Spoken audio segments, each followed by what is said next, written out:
So let me hit on just a couple of things. We're going to go ahead and get started. And for those of you that may not be HGS members, go to the HGS website. Fabulous technical presentations like you'll see tonight, as well as continuing education courses. And this also includes the digital bulletin for you.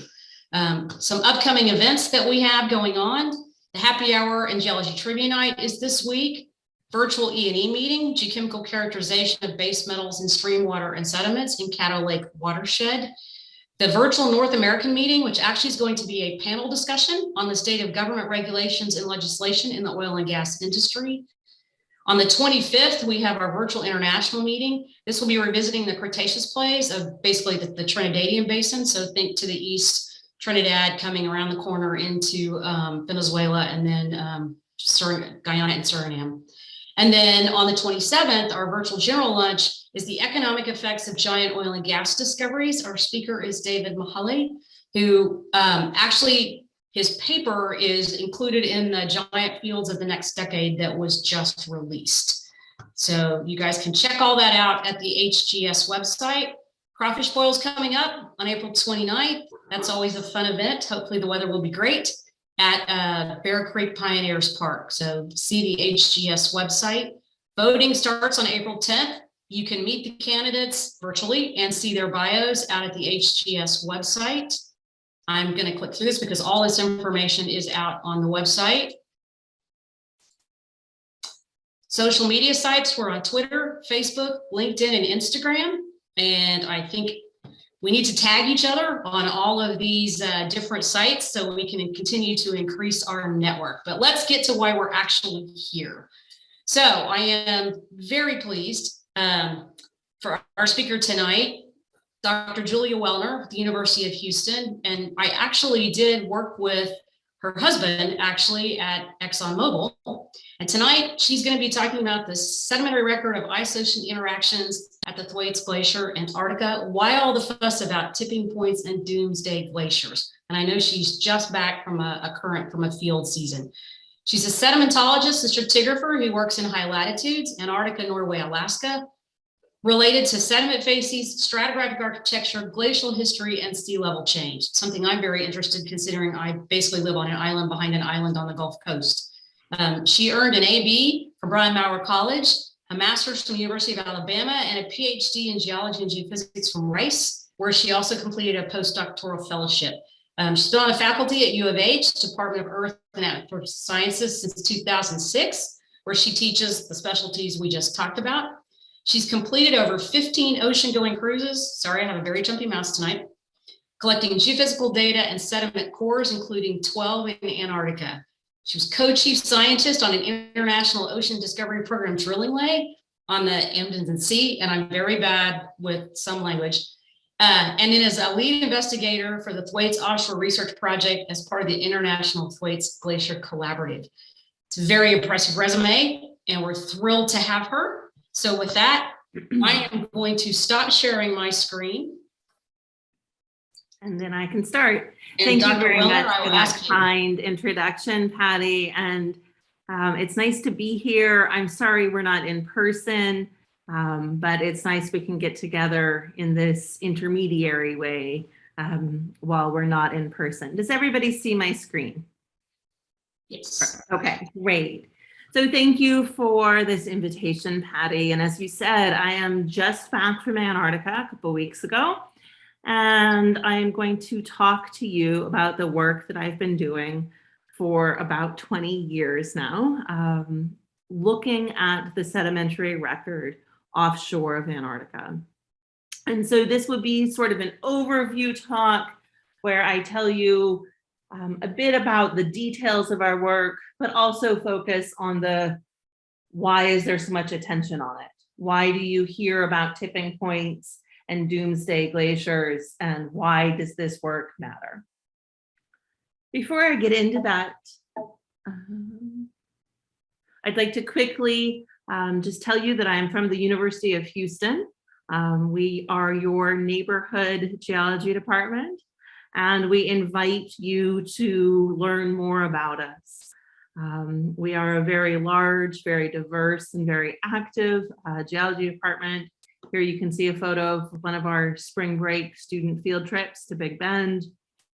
And listed there are 2 web addresses. One if you just want to read news about our department, and then Patty just mentioned things about social media. Of course, our department also has Twitter if you would like to learn more about us. We do have a student research day. It is always the last Friday in April. If you come to our webpage, you can register to come as a guest or as a judge of the student posters. The department's always looking for new industry judges. The students really like it when we have guests from outside come in as judges. So you're welcome to do that. This year, it will be all virtual again. Okay, so to start my talk, I'm actually showing you an article from Rolling Stone. That may not be the standard starting point, but I've done this for a reason. The author of this article is the one that first coined the name Doomsday Glacier. The glacier that I'm going to talk to you about today, the Thwaites Glacier, is the most rapidly changing glacier on the planet, at least the most rapidly changing large and significant glacier. This author, who is a very well-respected environmental writer, journalist, gave the glacier the Doomsday Glacier. I think that's both a curse and a blessing. The curse is that it's too depressing, right? I don't want everybody to just come into this and think it's all the doomsday. Of course, the benefit from having a nickname in Rolling Stone is that there's now a great deal of media attention focused on this glacier. You may have seen lots of stories about it before. And today I'm going to tell you a little bit about the details and why so many of us are interested in it. So the project that I'm representing today includes faculty at a great number of other universities. I have the privilege of leading this group called THOR, which stands for Thwaites Offshore Research. And I have partners at Rice University, University of Alabama, University of Virginia, among several others. We are funded by the National Science Foundation, as is virtually all US field work in Antarctica. The project that I'm talking to you, even though it in itself is a very large project, we have about 25 PhDs working on our project. We are one of the puzzle pieces that fit together into this overall even larger project called the International Thwaites Glacier Collaboration.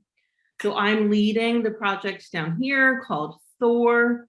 We work together with a group of oceanographers. Everybody has to have a silly acronym. And together, the oceanographers and the geologists are feeding into modeling. When I say modeling, these are the people that are predicting future ice sheet behavior.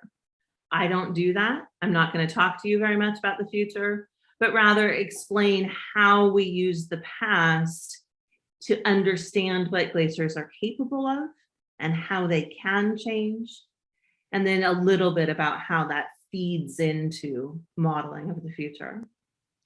Some of you may know that IPCC, the Intergovernmental Panel on Climate Change, released a new report earlier today, actually. Our modeling group feeds into those reports. So you're seeing one tiny, tiny little piece of that large international effort. So what are we going to do today? I'm going to talk about why we do this work. Why is it important? Part 2 will be how, what sort of work do I do? And I'll try to include some pretty pictures here and there. And 3, what have we done recently? Okay. So this is an image showing Antarctica in the middle. And this is the typical orientation of a view of the Antarctic continent. The South Pole is in the middle of the image. The Antarctic Peninsula is here, sticking off towards South America. New Zealand and Australia would be on this side of the image, and South Africa would be over here. This is the way a properly oriented map of the Antarctic continent is oriented. But when I show you zoom-ins, we will always put south or the shoreline, the land on the bottom of the image, and the ocean or north on the top of the image. This area over here is called East Antarctica because it's in the eastern longitudes, and this area over here is West Antarctica because it's in the western longitudes. What you can notice on this image is that there's a whole bunch of colored lines over there in West Antarctica. Those lines represent the cruise tracks of the US Antarctic vessels. In red, you have the path of the Nathaniel Palmer, that's the ship I work on, which is the larger ice-breaking vessel that the US operates.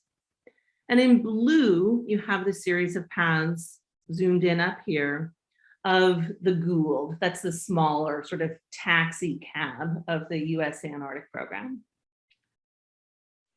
And what you can notice is that the Palmer, the big vessel that theoretically can go anywhere, keeps going back and forth to West Antarctica over and over and over again.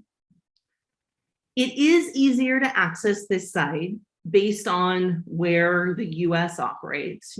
We have a lot of resources in New Zealand. We have a lot of resources in Chile. We have a base in McMurdo in the Ross Sea, and we have a base in the peninsula. So it is easier, but that's not why the US keeps going to the same places over and over again. These lines actually represent 20 years worth of cruises. The reason that we keep going to West Antarctica over and over again is that is the area that is changing. It is the area where ice sheets are retreating, sea ice is melting, grounded ice is melting, there's warming, and there's the potential for even greater retreat. And so the purpose of our work is to study that area and assess how ice is changing now, see if we can help give information about how it might change in the future. And if you're wondering what the yellow lines are, those are my personal lines. I've completed 13 field seasons, most of them in and out of Chile. This year I was gone for 98 days in and out of Patagonia to work in this area. So what would happen if all the ice on the planet melted? Well, global sea level would rise about 65 meters. It wouldn't be a sudden wave like this. This is obviously from a tabloid magazine. Instead, what would really happen is that sea level would rise millimeter by millimeter by millimeter, just like we see happening today. 65 meters is, of course, not only enough to overwhelm the island that Patty lives on, or Galveston, or New Orleans, it's enough to overwhelm Houston as well. Now, the fact of the matter is that most of this ice is very, very stable. We don't worry about most of it. Only about 5 meters worth is truly subject to near-term change, and that's the part in West Antarctica. So of that global 65 meters, about 60 meters total is stored in Antarctica. Antarctica is about the size of the continental US and Mexico combined, and it's about 99% covered with ice. Combined, that 99% coverage of the, something larger than this country means that all of the ice would melt into the ocean is the global sea level equivalent of about 60 meters. The ice on the continent itself, though, is on the order of 3 kilometers or so, depending on where you are. So we're going to look at 2 cross sections, right? We're geologists, so we love cross sections. So we're going to look at two of these sections through different parts of Antarctica. I'm actually going to start with B to B primed, which goes from the South Pole here out to the edge in East Antarctica. And then we'll look at A to A primed, which goes through a part of West Antarctica. And we'll see how these two parts of the ice sheet are fundamentally different. Starting with B to B primed, we can look at the East Antarctic Ice Sheet, EAIS, East Antarctic Ice Sheet, and see that it rests on a bed which is around sea level. So in green, we have bedrock or continent. This gray line that comes across is modern day sea level. And in bluish gray up here, we have the ice sheet. So the East Antarctic Ice Sheet is sitting above sea level for the most part, and it's resting on bedrock. Only a small part of it is out here in contact with the ocean. If we look at the West Antarctic Ice Sheet, in contrast, the West Antarctic Ice Sheet is sitting largely below sea level. Here you can see that the grounded ice is actually well below sea level. So at least one of you is probably thinking to yourself, wait a minute, how is West Antarctica even a continent? If I picked up that ice there, it would leave behind an ocean. Yes, exactly right. West Antarctica is not a true continental craton like East Antarctica. Rather, West Antarctica includes 4 sort of microcontinental blocks that are separated by ocean. The West Antarctic Ice Sheet is grounded on those islands, but also in the ocean between them. And we see it today as a single continent. So the West Antarctic Ice Sheet is grounded down there below sea level. And you can see here on the right side of your screen that there's a large floating tongue that is called an ice shelf. We're going to talk more about that throughout the day. And that ice shelf is sitting in the ocean. It has ocean water underneath it. And then we come here to the grounding line where it's connected. So let's look at a different version of that same cartoon through the West Antarctic Ice Sheet. And so here you see again that floating ice shelf. Here is the ice sheet or grounded ice or glacier behind it. And you can see that this ice then, where it's coming from the continent, is flowing out to the right into this floating ice. Now, West Antarctica has what we call marine-based ice, for those reasons I told you. The ice is sitting down there below sea level. That's significant for 3 different reasons here. One, it's grounded below sea level, just that. And that means that it's in contact with this ocean. Of course, you know that ice is frozen. Water is not. In this case, the ocean water is very cold. It's around -1 degree C. It is below 0 because it's salt water. But if we bring warmer water, warm meaning above 0 degrees C, that warm water can melt the base of the ice. In addition, this marine-based ice is typically grounded on a reverse sloping bed. By reverse sloping, I mean that instead of getting shallower and shallower and shallower as we move landward, in many places it actually gets deeper and deeper and deeper. And what that means is that as it starts to retreat, the ice has an even harder time grounding or finding its footing. And then it starts to retreat and it has a harder time. And then it retreats a little bit more and it's even harder. And that's how we end up with runaway retreat. And the third point to think about here is that the role of this ice shelf itself. And I told you I was going to talk a lot today about buttressing, about ice shelves. In this case, the ice shelf is actually serving as a buttress or holding back the ice behind it. Now, ice shelves are not in and of themselves going to contribute to sea level. They're already floating, but they hold back the ice behind it that could contribute to sea level. So we're going to think a lot about the role of this floating ice and how it holds back the ice back here. So the area of Antarctica that I'm going to talk to you about is in the Amundsen Sea. This is the area of West Antarctica in here. And it is fed by Pine Island Glacier and by Thwaites Glacier. And these two are relatively large glaciers that are feeding into this area.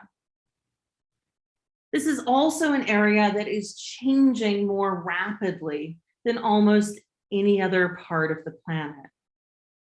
In this case, we are looking at rates of thickness change of the ice shelf. In red, we see areas where ice is melting or thinning.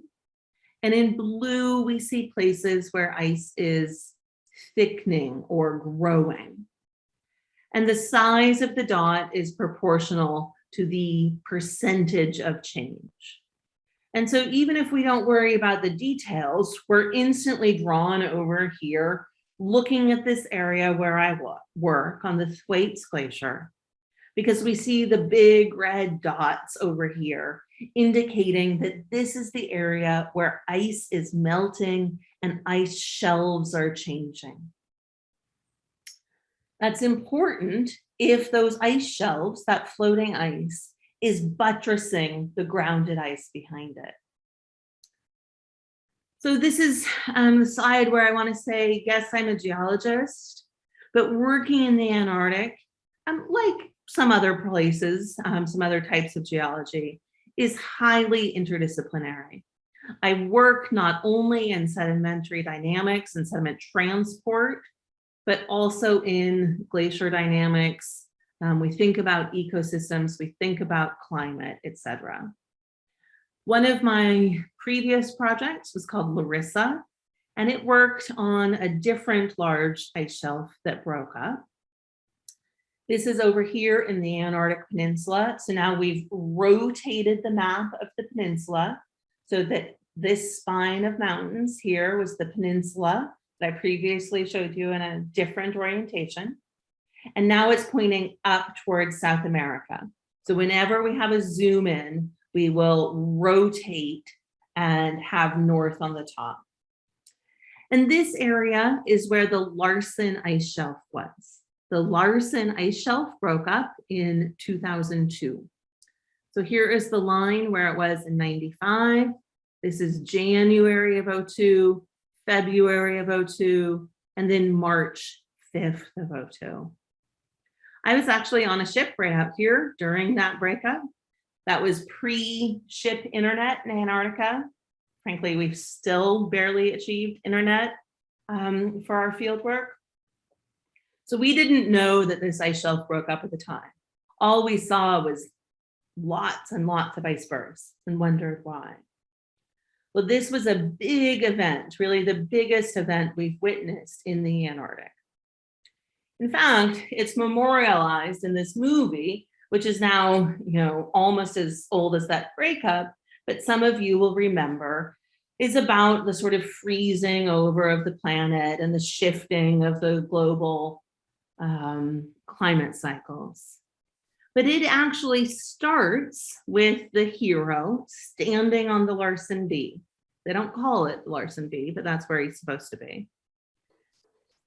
And he's down there drilling an ice core for sort of unclear reasons, but he's taking an ice core, and as he's doing so, the ice starts to crack.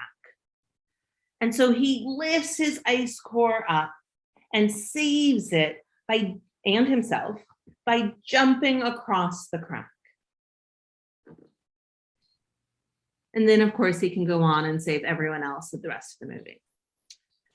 This is one of the few examples where we see Hollywood under-dramatizing what actually happened, because he jumps across one crack and is then safe.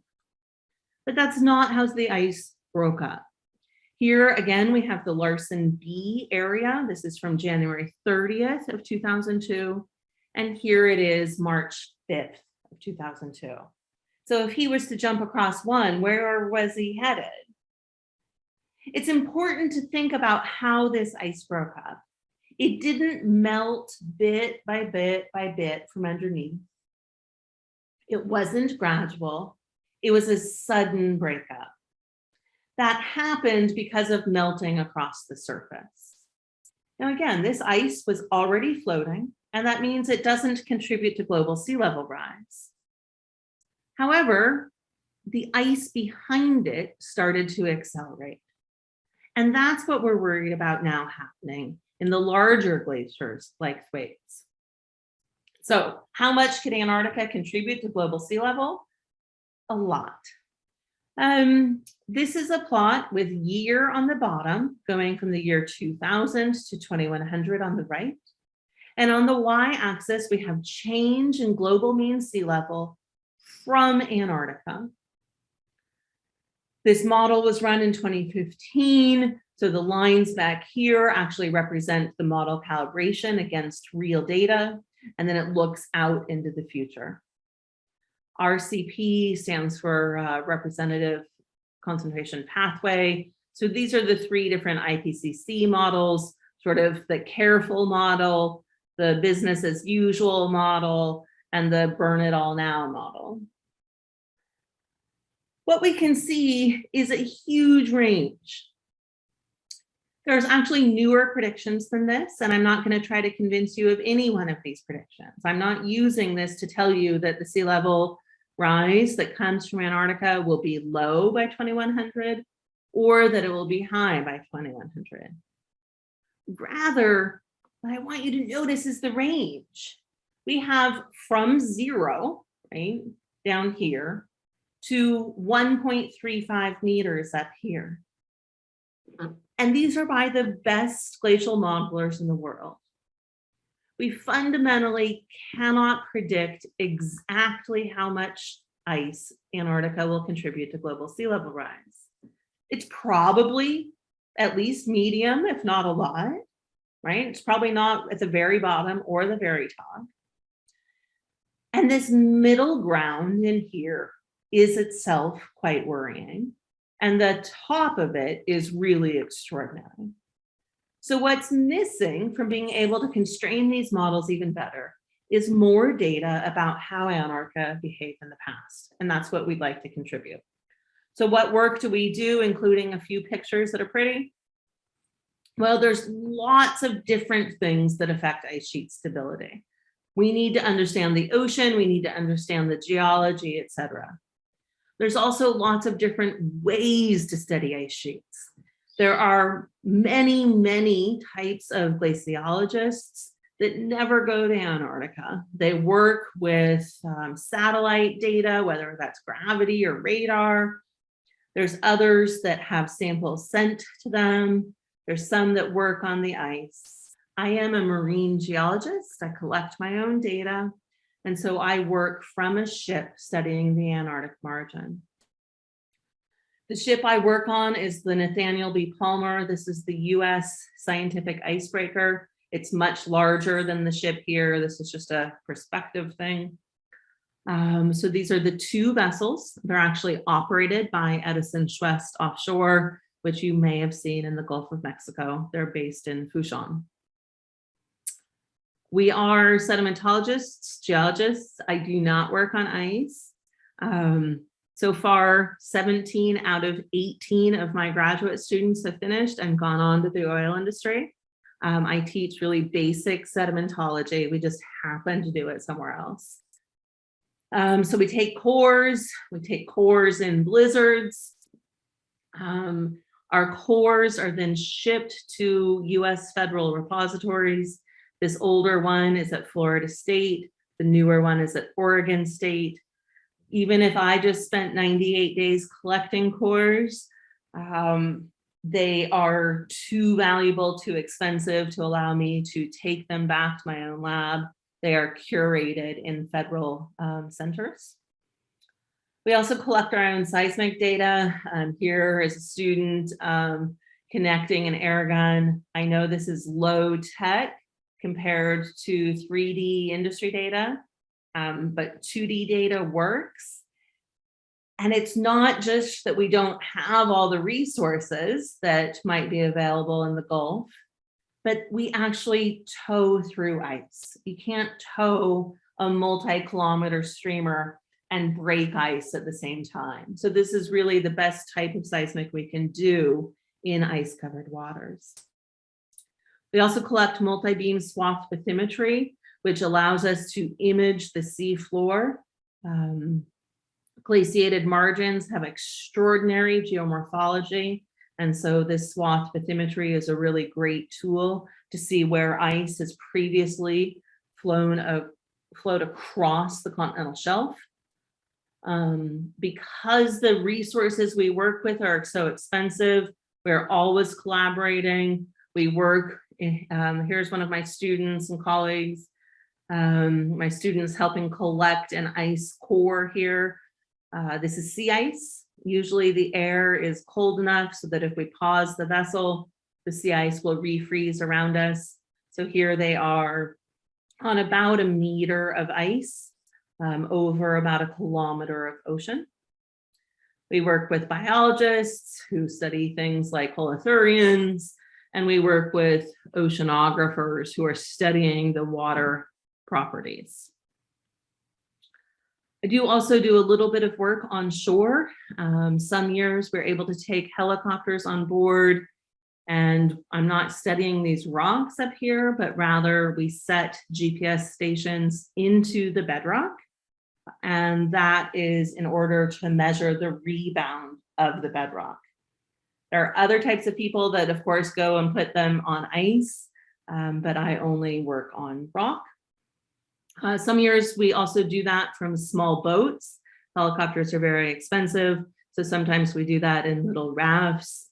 Of course, that means we then have to walk up rather than being dropped where we want to end up. Back at UH, of course, this is where we actually spend most of our time. In my lab, I run a gamma ray spectrometry system. This case here, this is about 4,000 pounds of lead being spread around the floor a little bit there because my lab is over the dean's office. And what we do is measure gamma ray decay. Our primary purpose is to measure the decay of lead-210, which is part of the uranium series, but it has a very short half-life. And so we do lead-210 measurements to get samples back about 100 years. So when I'm doing geology, it's very young geology, at least in what I'm showing you today. I've worked as far back as the Eocene and other projects. In addition to lead-210, I also measure cesium-137. Cesium-137 is not naturally occurring. It is a bomb product. And so we use this to date the Nuclear Test Ban Treaty and compare cesium and lead, and that gives us two independent measures of the sediment age. I also run a laser particle size analyzer. This is a 3 laser system, so it's fairly accurate. And then the samples flow through this microscope. Each individual grain has its picture taken. We then run these through some MATLAB code and get sort of fractal shape parameters so that we can quantify the grain shape. And then we also work with scanning electron microscope to get the true texture of individual grains. Of course, grain texture and shape is a great proxy for glaciation, and that's what we're looking at there. So what have we been doing recently?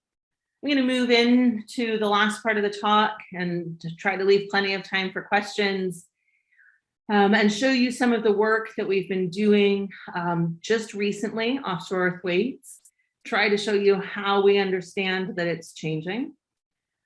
As I said, I represent a very large team. Today, I'm particularly going to be showing you some of the work from two of my graduate students, Rachel Clark and Michael Comas. They have worked in the field as well as the lab to produce a lot of this brand new, as yet unpublished work. So the Thwaites Project, as I said, is multidisciplinary. The Thor project that we are working on is in itself very large. We're working from an icebreaker so that we can get up very close to the ice sheet. I don't work out in deep water. Here you can see that cartoon in our own version that I showed you before and a few others. Here is going the other direction now, of course. So here is that grounded ice flowing out and being buttressed by the floating ice. Here it's calving a little bit. The ship is collecting swath bathymetry. We're towing sometimes and collecting geophysics.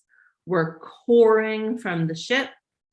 We also actually core from the ice. We do work with hot water drilling to melt holes in the ice and take sediment samples below the floating ice. And then here you can see this cartoon of this warm water that's coming up, reaching the base of the ice, cooling as it melts and comes out. I'm going to show you some of the sediment cores now, and we're going to look at a sedimentary model that thinks about how different sedimentary facies represent this grounded area versus this ice shelf area versus this open marine out here. So for this particular project, we've had 3 cruises in 19, 20, and 22. And then we also had a field season of on-ice drilling for our collaborators. We work on an ice-breaking vessel. This picture was actually taken by the documentary filmmaker with us. That's him in the back flying a drone. The US icebreaker here is designed specifically for scientific icebreaking cruises. So we work 12-hour shifts, 7 days a week for the length that we are gone. And all of us really have to become interdisciplinary, cross-trained scientists so that we can work together for that length of time. Here's another drone picture taken by the filmmaker. This is actually in front of Pine Island Glacier. I think it gives a good perspective of where we work. That's Pine Island Glacier in the back. This is an iceberg that had just broken off. Out here we are on the icebreaker.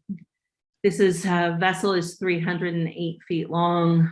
This year we had 63 people on board total, that's science and crew. And this line that you can see right here, this is actually the lifeboat tests. So the drone picture is from the day of the lifeboat. So that's the little raft right there being tested. So in this particular case, we're in relatively open water. We're not breaking ice. But then in other days, we are truly breaking through sea ice, as you've seen in the earlier pictures. So this is our cruise track from the second of the 3 cruises. And what you can see is that it looks like a squiggly mess. I'm not going to go into all the details with you, but it's simply to say that unlike, say, a drilling cruise or even a seismic cruise in the Gulf, that's exactly pre-planned.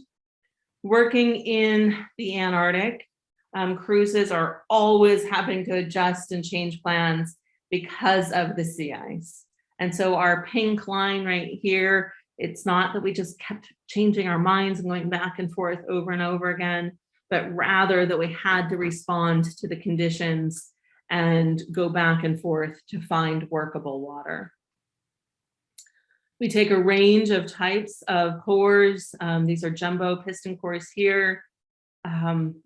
For this particular project, these are our longest cores. They're about 6 meters long. We also take casting cores, which are unlined cores, meaning we have to process them in real time. This is my colleague, Becky Manzoni, collecting a multi-core. These are valuable because they obtain the sediment water interface. So this is filled with clear water here. And that sediment water interface guarantees that we have a clean surface, which we then use as a control point for going down core. We do a range of sampling on board. So here you can see we're sort of in these orange float suits coming in from the outside. We do pore water sampling immediately. These are rhizomes sort of stuck into the cores. Pore water chemistry, of course, would change very quickly through diffusion in a core. And so that's something we take right away. This is Rachel right here doing shear strength measurements. That's another thing that we do right away on board. So here's the depositional model that I wanted to show you. Again, there's no right way to go here. So now we've got grounded ice on the left, coming out, floating ice in the middle, the calving margin where icebergs come off, and open ocean out here. And so what we can see is that in the area where ice is grounded, we tend to have very coarse-grained, very poorly sorted sediments. Those are being transported directly by the ice in a process akin to bulldozing.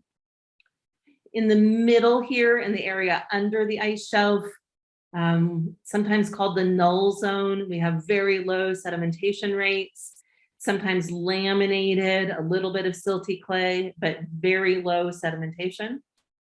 And then in the open marine, or at least seasonally open, so in the austral summer, free from ice, we have very diatomaceous rich, silty clay, some clasts from ice rafting, but overall fine-grained, biogenic rich. I'm going to skip through a little bit of this so that we can go faster. Although now that I see it, you don't want to skip through these beautiful CT scans. We have these done actually at the Oregon State Vet School. I've had some other ones done at Weatherford in Houston, although these particular ones that I'm showing you are all done from the vet school because it's closer to where our cores are. And that really helps us see the details of the sedimentary facies. I'm going to skip forward so I leave time for questions. So how do we build up these facies and think about grounded ice? So in each of these next series of figures, you'll see this cross section down here reminding us of facies 1, 2, and 3. Here is the location map showing where the cores are. This is the grounded ice today in white for ice. These colors represent the bathymetry. There's a scale bar right here. So blue for deep water and yellow for shallow water. And this is a location map for those of you that are interested in sort of where we are. This is right offshore of Thwaites Glacier in the Amundsen Sea. And so using these facies to look at what's obtained in these cores, in the very base, we have what's interpreted to be subglacial till. Now, it's really difficult to tell subglacial till from proximal glacial marine sediments. What's being bulldozed actually underneath the ice looks a whole lot like what's being bulldozed in front of the ice. And so the way we try to tell the difference, I mean, every proxy is going to come into play, but shear strength, which you saw in the photos, is one of the primary. The sediment that's actually been underneath the ice is going to be overcompacted and have higher shear strengths than that which is out in front of it. And so then moving up through this core, we get into this more proximal, but not overcompacted. And then we get to gradually less proximal, it's fining. We're getting fewer and fewer large clasts. We get into a transitional facies, which would be that null zone in the middle. And then at the very top of this particular core, we have seasonally open marine. It's reaching this age or reaching this facies at the very top. And it is largely made up of diatomaceous material. So what that shows is retreat, right? We've gone from proximal to the ice to distal to the ice as we go up core. That's definitely retreat. Our ages show us that it is over very, very recent timescales. So we do these led to 10 dates, and I'm not going to go into the details of all of them, but it shows a retreat from around 1940. So we know that the ice has started to pull back from its grounded position on the banks around 1940. Theoretically, we also know that it is this warm water reaching the base of the ice that does that.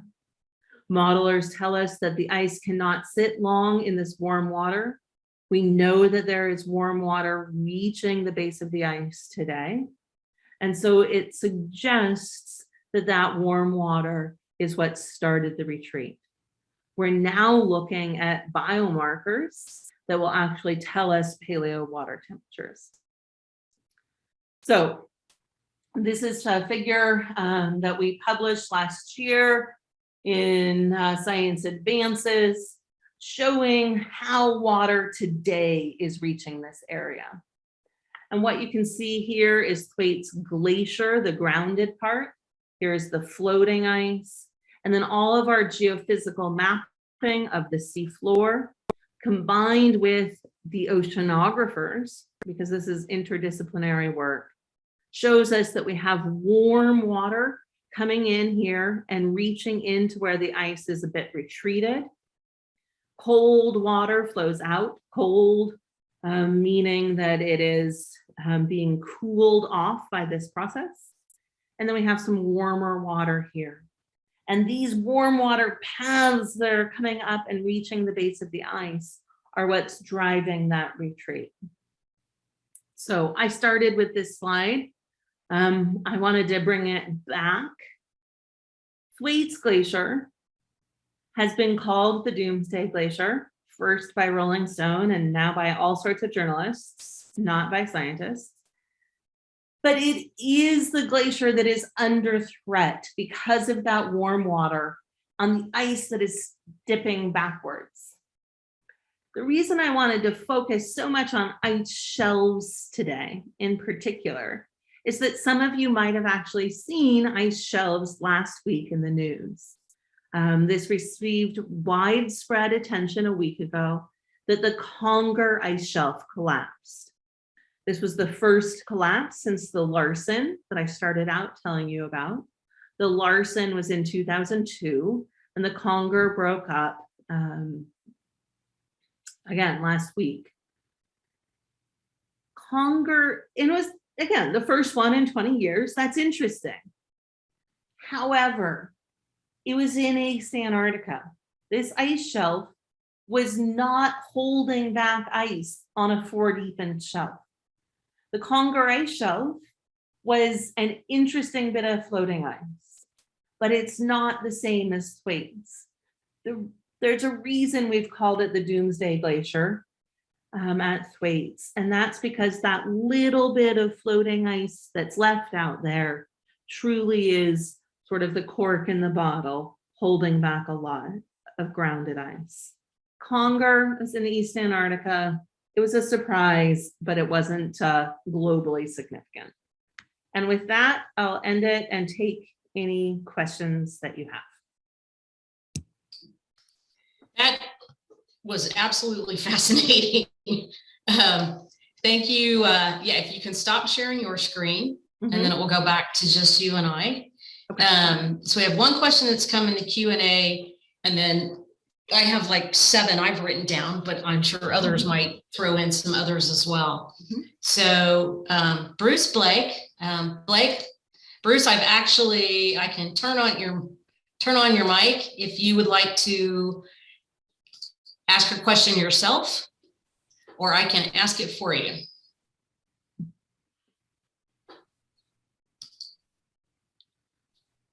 So Blake isn't, that's not Blake, it's Bruce. Bruce is not doing it. So I'm going to ask Bruce this question. So he said, I thought it was really interesting as well. How much does our activity in the end? Oh, there's Bruce.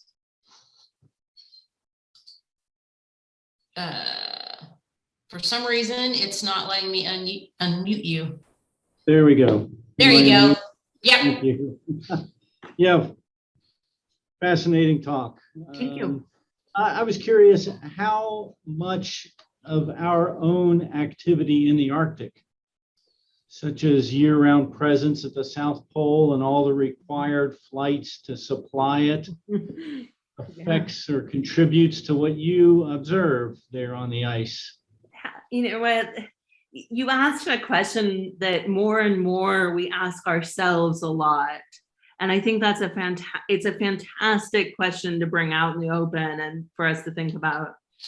I don't have an answer though, other than to say a lot, at least more than my normal life. You know, what is my carbon footprint staying home versus going and doing that? Hugely different. I can tell you that the icebreaker, we burn 6,000 gallons of fuel a day. Wow. So I don't have a total answer for the US Antarctic program, but you know, I can just tell you my group, we're burning that much per day. And of course that doesn't include us getting down there.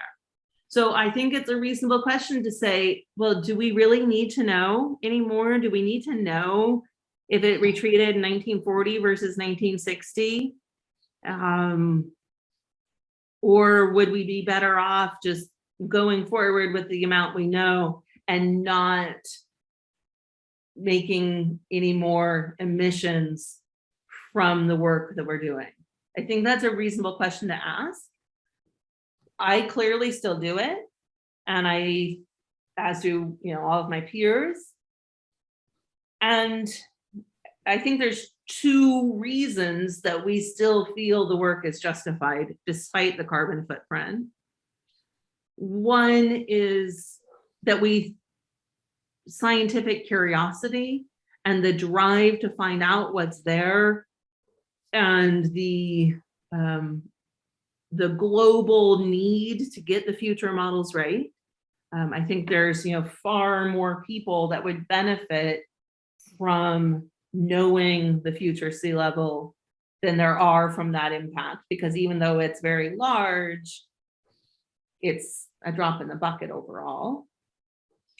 And the second reason that I think we're still justified doing this work is actually the outreach component. I'm pretty sure that far more people listen to me talk about this, knowing that I might show a picture of some ice or a pretty scenery, than if we only tried to show them computer models of what will happen. And so I think the outreach component of this work is also really a truly important justification for the carbon footprint of going there. Bruce has another question, but before he asks it, on that topic that you just talked about with the public outreach, that was one of the things, you know, you showed the 3 different models, wide range. The public sometimes struggles with probability and things being communicated in probability space. So how does the academic community influence the conversation or attempt to, and what do we need to be doing as a geoscience community to better do that instead of the, oh my God, Doomsday Glacier, you know, all of that. So it's a tough question, I know.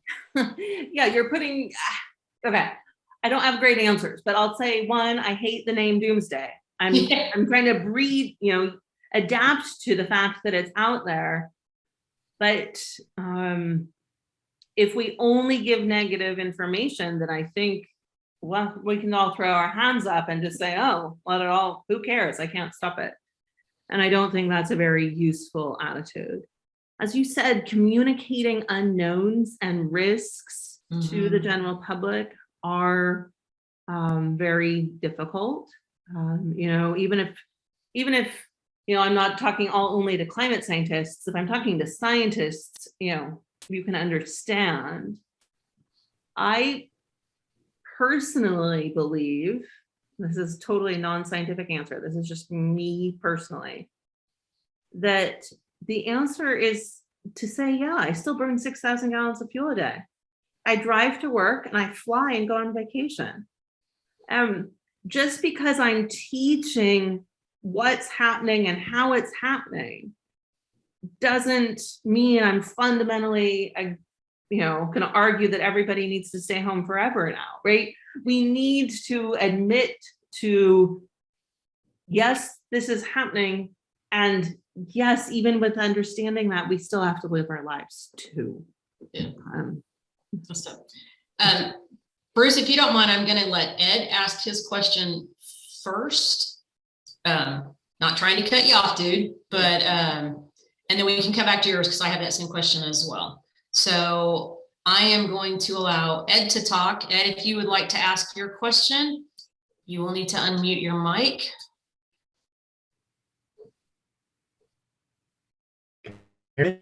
Yes. So I'll just question, is there a buildup of ice on the grounded continental part through time now that replaces the ice? In other words, if the ice sheet melts and the grounded ice that's being buttressed advances forward, wouldn't it just eventually replace the ice sheet if there's ice behind it building up on the continent? Yeah, totally. It would just take a really, really long time. And so, overall, the Antarctic has been glaciated. I mean, if we go back to the very beginning, it's since the late Eocene. Now, there's been a permanent ice cap since maybe Pliocene time. When we drill ice cores and core into the ice, or if we, just measure the ice at the margin, much of that ice fell hundreds of thousands of years ago. The ice core records go back 800,000 years. So sure, more will fall as snow, no doubt, but it takes a whole lot longer time to build up the snow than it does to discharge it under these current scenarios. Okay. And Jerry Kendall has posted a question and told me just to read it. Hey, Jerry, how quickly could sea level go up if the ice shelf collapsed? I assume we're talking about on the Western Antarctica. How long of a delay from breakup to surging of the glacier? Will there be a chance to prepare? Okay, I'm going to answer those in reverse order. So breakup to surge, a year-ish. Wow. Now, when the Larsen broke up in 2002, many of the glaciers that were feeding into it had accelerations by 2004. So, observable increases in rates within 2 years. And so there's certainly no way that we should be saying, oh, we'll wait to see if it breaks up and then think about the surge. It doesn't work. We could never address that fast. Now, I think the first question was about total potential sea level rise. So again, that's a super hard question to answer. I showed you a graph that suggested between 0 and 1.35 meters from Antarctica. Most of the estimates by 2100 are on the order of sort of 40 centimeters. And so somewhere in the middle of that range, which makes sense, right? Usually when we make predictions, they're sort of, could be a little lower, could be a little higher. The most likely is in the middle. I think that the thing to note that if we are around 40 centimeters by 2100 or 20, whatever, that's a lot, right? Even if we're in that sort of medium range or the lower end, if you live in Galveston or New Orleans, that's a lot, or Bangladesh or Netherlands. Even the low end is a lot. And the high end, while it is less likely, it is a huge, huge range to have to prepare for. I think those were the two questions, was the how fast and how much. That's the name of a paper, how much, how fast. Oh, that's good.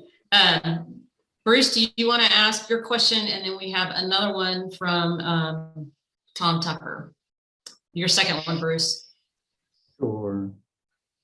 Can you hear me? Yes, please. Yep. Okay, so Dr. Wellner, looking at your 2D cross sections, I have a hard time understanding the mechanics of how a floating ice shelf has any kind of strength to hold back a grounded glacier. There must be something happening in the third dimension. Yeah, that makes it a buttress. And sometimes even in the cartoon I showed. So, you know, I like to think about a flying buttress on a medieval cathedral, the little delicate arch that comes out, and how do you think it can possibly hold up the front of the church? So this delicate ice shelf is buttressing the big ice behind it. In one of the cartoons I showed you, it was the one from our project, you could see that it was the ice, floating ice was pinned on a little ridge. And so sometimes floating ice shelves are pinned here or there on hills around. So there's some of your buttressing. And then also many of these ice shelves are actually, not all, but many are in bays or an embayment of some sort.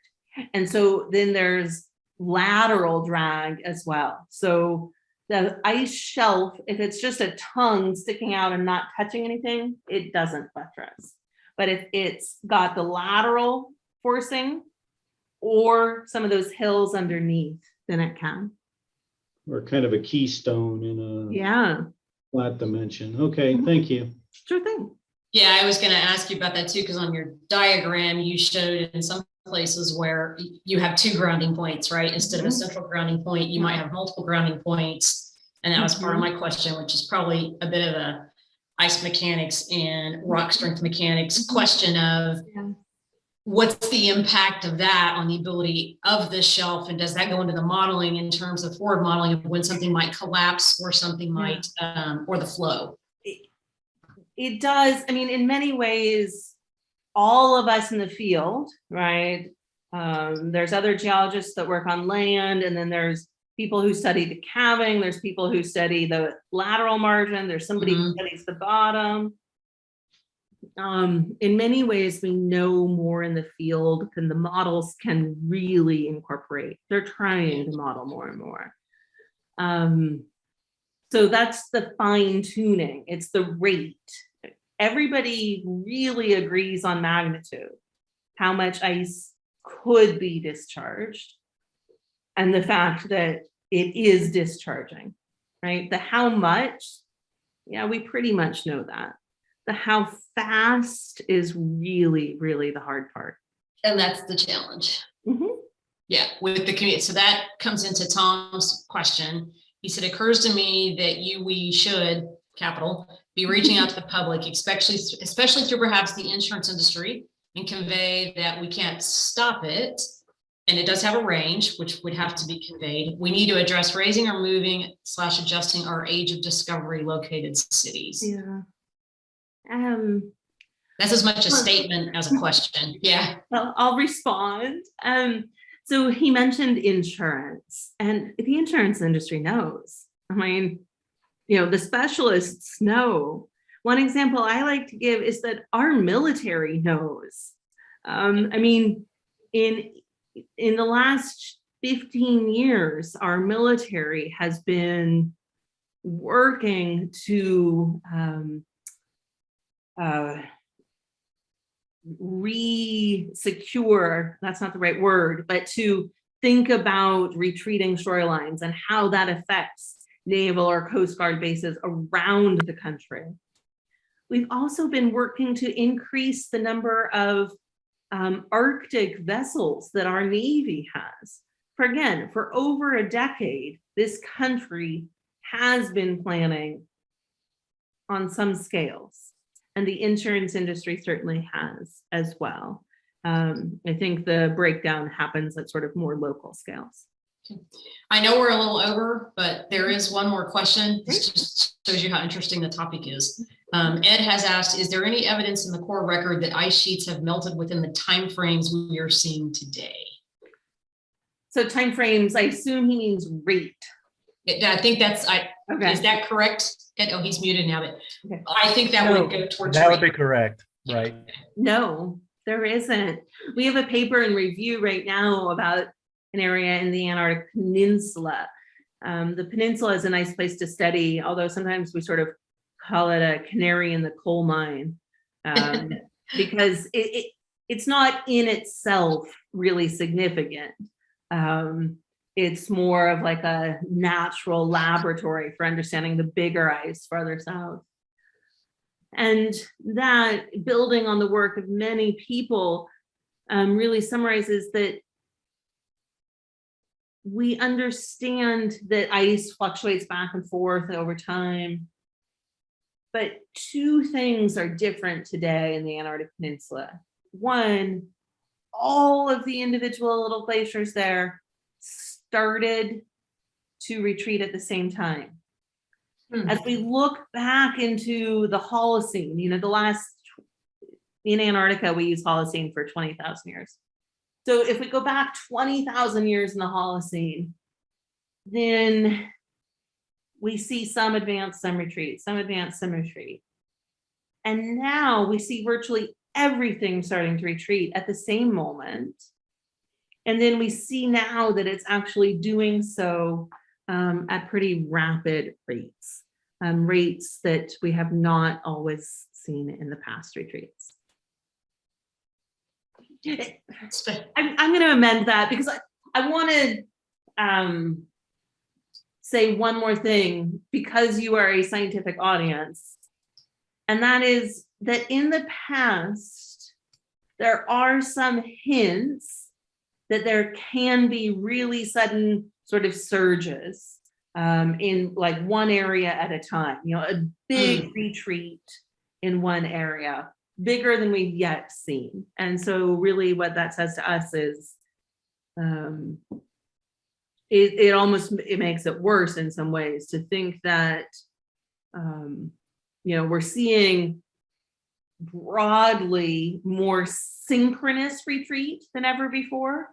This is the first time we've seen everything sort of line up in time and retreat in lockstep.